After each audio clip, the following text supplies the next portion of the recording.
Whenever we worked on something at Stanford or in the university, we would get, mostly at the time we were working off of machines from Digital Equipment or Sun, mostly Sun. Whenever we would get a Sun machine, the first thing we would do is we would spend literally days downloading GNU free software from the internet, building it and installing it on that Sun machine. The crucial thing about GNU is that it's free software. Now, free software refers not to price, but to freedom. So think of free speech, not free beer. The freedoms that I'm talking about are the freedoms to make changes if you want to, or hire somebody else to make changes for you if you're using the software for your business, to redistribute copies, to share with other people, and to make improvements and publish them so that other people can get the benefit of them too. Now, those are the freedoms that distinguish free software from non-free software. These are the freedoms that enable people to form a community. If you don't have all these freedoms, you're being divided and dominated by somebody. My first experience contributing to free software came in late 1989, early 1990. I was working as a graduate student at Stanford University on computer-aided design tools. One of the pieces I needed was a tool called a parser generator. Well, the Free Software Foundation under Richard Stallman had created a great tool called Bison. I needed a tool that worked with C++. Bison worked with C. I modified Bison to create something called Bison++. And it's a tremendous feeling of empowerment to be able to take a piece of software that was available and create what you needed in a very short piece of time by modifying it. I put it back on the internet, and I was amazed at the number of people that picked it up and started using it. In fact, I remember going to job interviews. I at various times considered just going out and getting a job, and I'd gone to a job interview, and I was talking with one of the people, and I started asking them about what tools they used, and they said, gee, we use Bison++, and I said, oh, I'm the author of Bison++. Free software generally does have a copyright, it does have an owner, and it has a license. It is not public domain. If we put the software in the public domain, somebody else would be able to make a little bit of changes and turn that into a proprietary software package, which means that the users would be running our software, but they wouldn't have freedom to cooperate and share. To prevent that, we use a technique called copyleft. The idea of copyleft is that it's copyright flipped over, and what we do is we say, this software is copyrighted, and we, the authors, give you permission to redistribute copies. So we give you permission to change it. We give you permission to add to it. But when you redistribute it, it has to be under these terms, no more and no less, so that whoever gets it from you also gets the freedom to cooperate with other people if he wants to. And then in this way, everywhere the software goes, the freedom goes too, and it becomes an inalienable right to cooperate with other people and form a community. And so what is that, the license? What is that? Well, copyleft being a general idea, in order to use it, you have to have a specific example. And the specific example we use for most GNU software packages is the GNU General Public License, a particular document in legalese which accomplishes this job. A lot of other people use that same license. For example, Linus Torvalds uses that license for Linux as well. Well, the license I use is the GNU General Public License. That's the one that Richard Stallman wrote, and I think it's a really astounding contribution. It's one of the few software licenses that was written from the standpoint of the community rather than from the standpoint of protecting a company or, as is the case with the MIT and the BSD license, performing the goals of a government grant program. And the GPL is really unique in that it's not just a license, it's a whole philosophy that I think motivated the open source definition. I don't hide that a lot of what I do came from Stallman. A crucial step in the growth of GNU, Linux, and the free software movement was the creation of businesses based upon the software and philosophy. Ground zero for the beginning of the business phase was the Electronics Research Lab at Stanford University. Known as ERL, the lab was the place where the first GNU and Linux businesses found their inspiration. So right here is where ERL was. That would have been the entrance over there next to the Electrical Engineering McCullough building. As you walk in, you come in, you walk down the hallway down here. My office would have been about here, and then right across the hall from that was Michael Tiemann's office. Michael Tiemann took and started a company, Cygnus Software, but the idea was to sell consulting and services around the GNU free software. And, well, Michael's done very well with Cygnus. Well, I spent a lot of time working out how we were going to make money, and in the original GNU Manifesto, which is the last chapter of the GNU Emacs manual, Stallman proposed a number of different possible ways to make money. From the beginning of the free software movement, I've had the idea that there's room in it for business to be done. One of the advantages of free software is that there's a free market for any kind of service or support. So if you are using software in your business and you want good support, you have a choice of people to go to for it. You have a choice of businesses that are in the business of providing you with support. So they're going to have to, in general, give you good support, or you'll go to somebody else. With proprietary software, support is a monopoly. There's one company, typically, that has the source code, and only they can give you support. So typically, you're at the mercy of a monopoly. That's the case, for example, with Microsoft. So no wonder the support is so bad. The benefits of free software were tremendous, but the cost of supporting it internally made managers very, very nervous. And so the fundamental idea I had was, if we could build a model that could deliver 2 to 4 times the support and hand-holding capability that an internal engineer could provide, and we could do it at 1/2 to 1/4 the cost, that would meet the test of whether or not people would actually buy.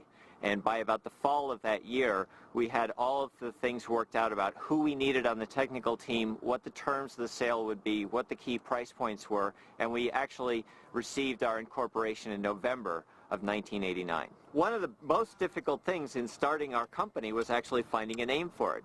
I explained this to one of my friends. We were having difficulty, and he returned an email message that basically just had a bunch of words with the name GNU in it. And Cygnus was the one that looked least obnoxious and least obscene.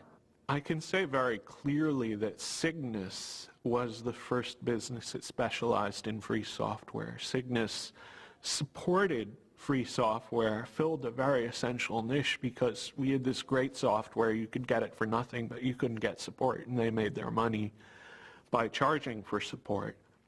The GNU project started by building a toolkit of basic development tools such as a C compiler, a debugger, a text editor, and other necessary apparatus.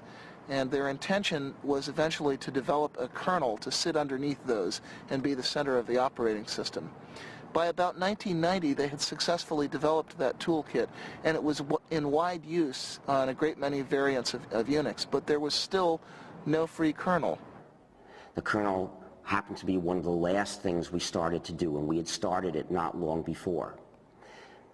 And that's when Linus Torvalds came along. Linus or Linus? What's your preferred pronunciation? When I speak Swedish, it's Linus. When I speak Finnish, it's Linus. When I speak English, it's Linus. And I really don't care how people pronounce my name. But Linux is always Linux.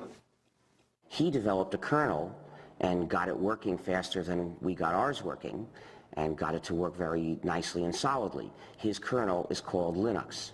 The initial goal was my very personal goal, to be able to run a similar environment on my computer that I had grown used to at the university computers. And I could not find anything that suited me for that, right? So having been doing computers for all my life, basically, at that point I just decided that I'll do my own. Most of the inspiration early on came from Sun OS, which was what I was using at the university at the time. Which university? University of Helsinki in Finland. From 1991 to about 1993 was really, I guess, the infancy period of Linux. That was when it was still only alpha or beta quality. It was relatively unstable, although even then it was a good deal more stable than a lot of what are now called production operating systems. Linus used the traditional tried and true method of writing one program that does the job, and he got it to work quickly, in fact, faster than I would have thought was possible. The term for it is monolithic, which means that basically the OS itself is one entity, indivisible, while in a microkernel, the operating system kernel is actually just a collection of servers that do different things, and then they have a common protocol for doing communication between themselves. So why is it that if the GNU project had so much lead time, so to speak, doing this, why is it that he was able to kind of come in at the tail end, so to speak? We actually started the GNU herd not long before he started Linux. And as it happened, though, we chose a design that's a very advanced design in terms of the power it gives you, but also turns out to be very hard to debug. We decided to divide up the kernel, which traditionally had been one program, to divide it up into a lot of smaller programs that would send messages to each other asynchronously to communicate. And the problem is that that style of programming has a great deal of potential for bugs, which are often very hard to figure out because they depend on does this program send this message before or after this one sends that message. And the result was, it took us years to get the thing to work. What is Linux's relationship to the GNU project?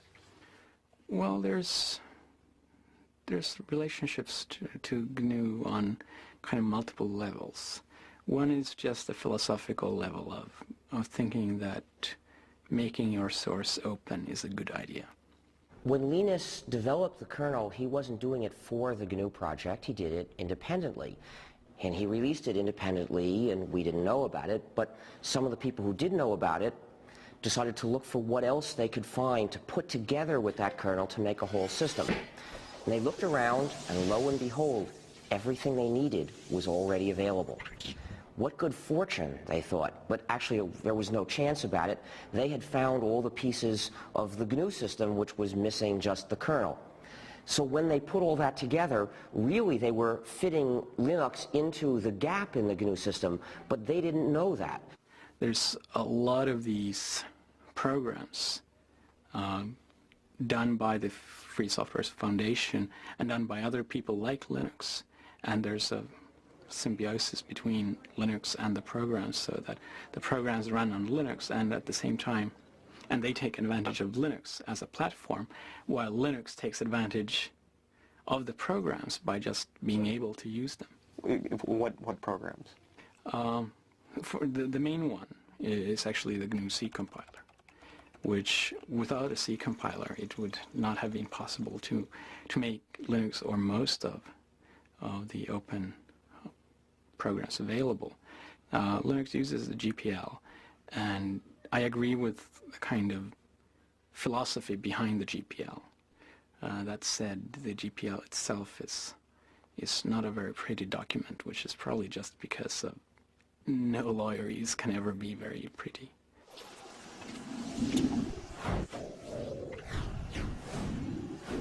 Well, I'd been playing around with Linux for actually late 92, early 93 for about a year before I decided it was to the point where it actually had everything that I needed to really replace the Sun workstation. And I was looking for a way to have a Unix workstation at home. At the time, we used Sun Spark stations in the office at Stanford. Those machines cost us about $7,000. Now, I desperately wanted a Unix machine at home. There's always this thought you get as a graduate student, gee, if I could work at home, then I would be so much more productive. I would graduate sooner because I would finish my thesis sooner. Well, is it true? Well, you can judge, you know. Most people end up spending a lot of their time becoming more productive so that if they ever actually worked on their thesis, they'd finish it in a day. It takes a while sometimes. So I decided I wanted a Unix machine at home.